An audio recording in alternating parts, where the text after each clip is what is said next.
down a list of what is wrong. Things you told them all along. Pray to God he hears you. And pray to God he hears you. And where did I go wrong?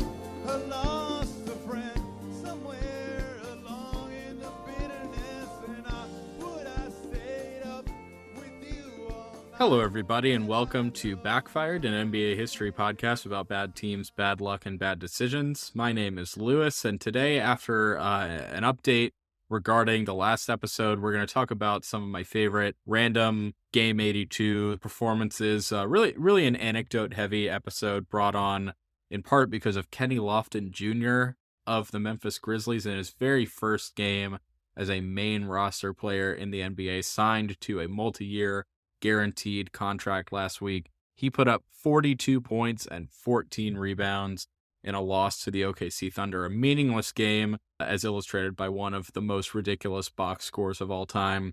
Vince Williams Jr. in his 15th game of his career, he played all 48 minutes, shot 6 for 21 from the field, 1 for 14 from 3.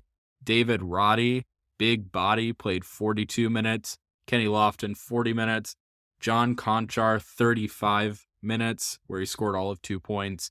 Zaire Williams, 32 minutes. And then off the bench for 41 minutes in his very first NBA game, Jacob Gilyard, the all-time NCAA leader in steals at the University of Richmond, and the G League assist champion this year at 9.6 assists per game for the Memphis Hustle. Also should mention that Trey Mann of the OKC Thunder had a triple-double, 24 points, 12 rebounds, and 12 assists in that game. So that's kind of the game that I was looking for to talk about in this episode. It's not exclusively like benchwarmer played all 48 minutes or rookie scored a career high, but that's probably a bulk of them, but also just some crazy career performances that just so happen to be in Game 82. But I wanted to do this one for a while, and anytime that I've found, a box score that I really like, I've thrown it into a Google Doc, just waiting for the end of this season so I could hopefully add a couple ridiculous Game 82s from this past weekend, and thankfully there were a couple. But yeah, so this episode is going to be a non-exhaustive list of some of the oddest Game 82s in NBA history that I could find. If you think that I missed one, please let me know and I'll shout it out on the next episode. Also, I think I'm probably going to make a Twitter thread or something shortly after this episode comes out of the ones that are in this episode. So this one's going to be pretty fun. The next episode, if I'm looking at the calendar correctly, should be the second annual Hater Awards. So look forward to that. All right. So now I wanted to thank everybody who gave me feedback on the last episode, which was the pilot of the KLTB 101.4 Talkin' Hoops 1990s radio show. I got almost exclusively positive feedback with some great suggestions of some things that could be slightly different. So I'm going to incorporate those, come back with an even better product in a few weeks. One thing that was asked by several people is whether it would be set weekly or whether I would jump around throughout the 1990s in a random order. It is going to be set weekly in chronological order. That episode, the pilot, was June 4th, 1990. Next one's going to be June 11th, June 18th, and so on and so forth. In the off season, I'm going to skip around a few weeks here and there if nothing really happened in the news. But as far as the actual games go, yes, it is going to be every week of the season, every Monday of action in chronological order. Another suggestion was something that I'm going to try to do anyway, but I think a lot of people would love if I had some guests on. So I'm definitely going to try to get some guests involved, or maybe even a permanent co-host. I'm going to ask a couple people in the same circles as me online if they're interested in being a long-standing guest for, episodes or segments that are focused on X team. But until then, it's all Backfired. Backfired is not going to end. What I'm thinking now is that around the NBA Finals this year, this feed is going to switch to be predominantly KLTB stuff, but every once in a while I'll drop a new Backfired episode in the feed as well, because there's so many topics that I still want to cover on this show, but that'll be kind of a special occasion because I think KLTB is going to be really fun. I'd like to, route the majority of my creative energy toward that and see where that idea goes, because I think it could turn into something really good. I'd love for that to be an even more interactive community than I currently have. The voicemail box that was mentioned in that episode, 405-466 888-7623 or 405-HOOP-MAD. That's a real phone number. You can call in. I'm also going to keep up the email newsletter version of that pod as well. The link to that is in the description of this episode, so please subscribe. I'm going to release a few of those during the real life NBA playoffs 2023, but thank you to everyone who has subscribed to that already. Again, it's the Pistons and the Blazers finals that I'm dropping right in the middle of. But yeah, if you do call in and you want me to play it on the show, just act like it's the 1990s, and odds are that I will play the voicemail on the show. Okay, enough of that. Look forward to more KLTB Talking Hoops around the NBA Finals. But until then, Backfired, and specifically Game 82 Shenanigans, I believe is what I'm going to call this episode. So I'm going to start way back, 50 years ago, almost to the day, 50 years and a couple weeks, March 28th, 1973. This game involves a Wilt Chamberlain story. In the 1973 season, the Lakers went to the finals and they lost to the Knicks in 5 games. But on March 28th was Wilt's final regular season NBA game. And with the Lakers already having locked up the playoffs, Wilt was just chasing what was essentially the only record that he didn't already own, which was being the first player in NBA history to shoot over 70% for the season. And of course, qualify for the leaderboard based on minutes and games played. So at age 36, he was averaging 13.5 points per game, 18.7 rebounds per game, and shooting 72.8% from the field. So in the final 2 games of the season, Wilt Chamberlain did not shoot the ball. That was the game plan as reported in the newspapers. Now, in classic Wilt style, he played 46 minutes in the second to last game of the season, scoring 0 points and grabbing 14 rebounds. And in this game, the final regular season game of his career, he had 1 point on 0 for 1 shooting, made 1 out of 2 free throws, also had 18 rebounds and 9 assists. Surprisingly, not the only person to score 0 or 1 points after playing all 48 minutes of a game. Wilt did it in 73. Bill Hewitt had 1 point in 48 minutes in 1969. And then Dennis Rodman had the incredible stat line of 0 points, 25 rebounds in 48 minutes in 1993 when he was on the San Antonio Spurs. But so Wilt was successful in taking the record, being the first person to shoot over 70% in a season. He held the season field goal percentage record at 72.7% until the year 2020 when Mitchell Robinson overtook him, shooting 74.2%. The next one we're going to jump to is in 1978, the San Antonio Spurs facing the Utah Jazz. No, not the Utah Jazz, the New Orleans Jazz, where George Gervin scored 63 points in 33 minutes, shot 23 of 49, did not do anything on the court except for shoot the ball, barely had any rebounds, assists, anything like that. That is why they say George Gervin with the shot, boy. That is, of course, from the classic Caleb Pitts Reddit post, the guy from Pod About List. He was an NBA Reddit shitposter for Pod About List. That's fun. But outside of Gervin going absolutely wild, there's not much else that's interesting about this box score. The Spurs did lose this game to the New Orleans Jazz, and every starter for the Jazz scored 20 or more points. This one I really enjoy. Sonics versus Clippers in 1988. Michael Cage in his final game for the LA Clippers, who lost and fell to 17-65 on the season. Michael Cage, aka Windex Man, played all 48 minutes, went 1 for 8 from the field, finished with 8 points, but pulled down 30 rebounds. Just super impressive. But 8 and 30 is not quite as impressive as the 26-point, 35 rebound game that Charles Oakley had 2 days beforehand in a loss. I don't know how you go for 26 and 35 and lose with Michael Jordan on your team as well. That should be illegal. The next one, the Spurs and the Clippers. This one is like the George Gervin one, where it's not like an odd box score. It's just that David Robinson scored 71 points on 41 shots in this game 82. At the time, he was only the 8th player, or rather, it was the 8th time that a player had scored 71 points or more in a game. Elgin Baylor did it once in 1960. Wilt Chamberlain did it 5 times in a 12-month span between December of 1961 and November of 1962. What the fuck? And then David Thompson did it in 1978. And then the Admiral. And then since then, Kobe's 81 points in 06, and Donovan Mitchell and Damian Lillard each scoring 71 this season as well. Next up, the Toronto Raptors in 1996, their very first season in the league. In Game 82, they're going against the Philadelphia 76ers. 17-win 76ers team versus a 21-win team in the Raptors. And of course, they end up having a mid-off. They go into overtime where the 76ers win the game. Trying hard in the final game of the year gave them the blessing from the basketball gods that they needed in the draft lottery, and they won the number 1 overall pick and drafted Allen Iverson. The Raptors played their big boy, Oliver Miller, who struggled with his weight throughout his playing career. They played him 51 minutes, and he put up his career high of 35 points, as well as 12 rebounds, 9 assists, 4 steals, and 3 blocks. Very close to a triple-double, very close to a 5x5. A great performance from a guy who was cast away by the Detroit Pistons in the expansion draft in 1995.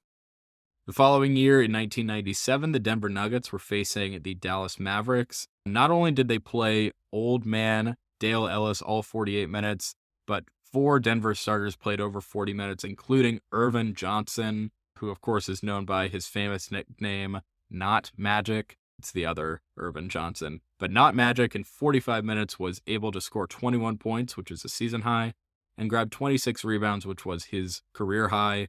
Not bad for a guy who averaged 4 and 6 for his career. Now this is a really good one. The Golden State Warriors and the Portland Trail Blazers in 2010. Here's the Warriors starting lineup: Stephen Curry, Monte Ellis, Anthony Tolliver, Reggie Williams, Chris Hunter. So Curry, Ellis, Tolliver, and Reggie Williams each played all 48. The only starter who didn't play all 48 was Chris Hunter. He played 5 minutes. Davion George came off the bench for 42 minutes. Anthony Morrow came in for 9 seconds. And Ronnie Turioff came in for 7 seconds. That's the end of the game. And what's better is that Steph scored 42 points. Monte Ellis had 34. Anthony Tolliver had 19 points and 15 rebounds. And the Warriors won. And that actually kind of messed up their draft fortunes a little bit, because had they lost, they would have been tied with the Sacramento Kings at 25 and 57. And then you kind of have to go pretty deep into the tiebreakers to see what would have happened here had they lost this game. But the Warriors and the Kings, they were 2-2 against each other during the season. That's tiebreaker 1. They're still tied. Neither won the division. That was tiebreaker number 2. They had the exact same record against their divisional opponents, which is tiebreaker number 3. They were 5-11 against the other teams in the Pacific Division. But on tiebreaker 4, record against conference opponents, that is where the magic happened. The Sacramento Kings had a 16-36 record against the West, but the Warriors had a 15-37 record against the West.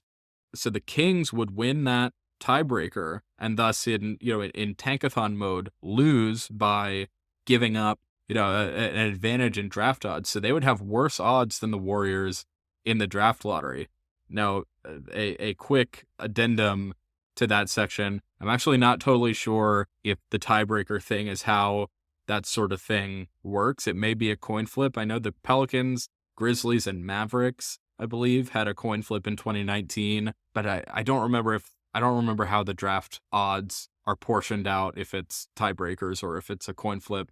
But regardless, what I think is that winning that game gave the Golden State Warriors about 5.2 percentage points less favorable odds in the draft lottery, and thus they fell to number 6 and drafted Epe Udoh, while the Washington Wizards got John Wall, Sacramento Kings got DeMarcus Cousins, etc. Just a crushing victory for the Golden State Warriors. So now we're getting kind of into the modern era now. This is my favorite one. This is my absolute favorite one. 2015, the Miami Heat won a close game against the Philadelphia 76ers, 105-101. Michael Beasley, Henry Walker, James Ennis, and Tyler Johnson each played all 48 minutes. Zoran Dragic, you heard me correctly, that is the brother of Goran Dragic. He played 40 minutes and 41 seconds. The other 719 were Udonis Haslem coming off the bench for just a little bit of the second quarter. Also in 2015, the Lakers lost to the Sacramento Kings while playing Jabari Brown.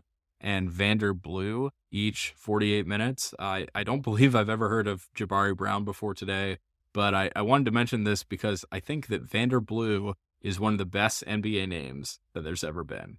Vander Blue. Just say it to yourself a couple times. I'll wait. Okay.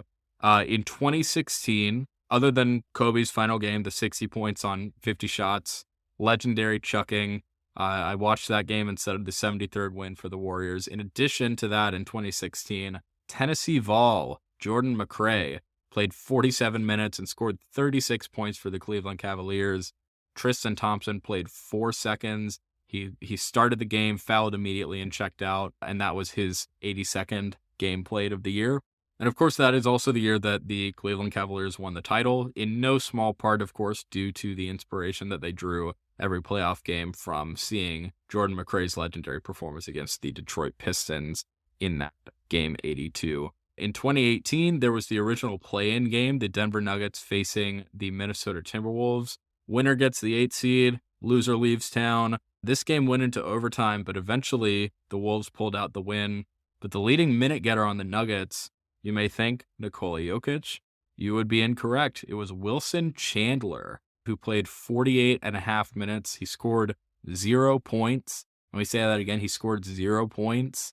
He did grab 9 rebounds, but this is a points with a Z episode of this show. 0 points in 48 minutes. Couldn't get a single bucket. Didn't attempt a shot after 8 minutes remaining in the second quarter, even though he played every second of the fourth quarter and overtime. Let's go to Kings at Trailblazers 2019. Every active player for the Sacramento Kings played at least 6 minutes in this game, but conversely, all 5 starters for the Blazers played at least 40 minutes, including Anthony Simons, Jake Layman, and Gary Trent Jr. playing all 48.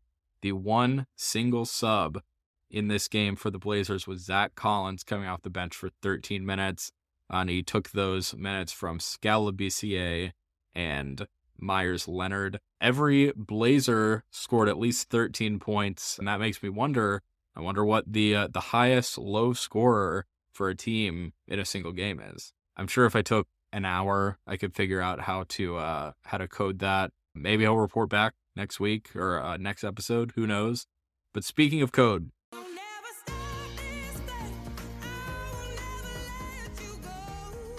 I do this recurring thing on TikTok and Twitter where I convert NBA standings into a soccer-style table. So a win by 3 or more points is 3 points on the table. A result within 2 points for each team is greater as a tie. An overtime game is also a tie. That's 1 point each on the table, and then a loss for that team is 0 points. Just like in the Premier League, let's say, or La Liga, whichever your favorite soccer league is. Now, if the NBA was done that way this season, who would have won the title, like in the Premier League? Who would be going on to the Champions League? Who would be relegated to presumably the G League? Let's see. So the Premier League has 20 teams. They send the top 4 to the Champions League. They send the bottom 3 to whatever the lower league is. So I'm doing 6 to the Champions League and 6 relegated because there's 30 teams instead of 20. So who gets the honor of going to the Champions League? Who gets the dishonor of being relegated to the G League? With 167 points, the Boston Celtics win the NBA this year. They are joined in the Champions League by the Milwaukee Bucks, Memphis Grizzlies, Denver Nuggets, Cleveland Cavaliers, and Philadelphia 76ers.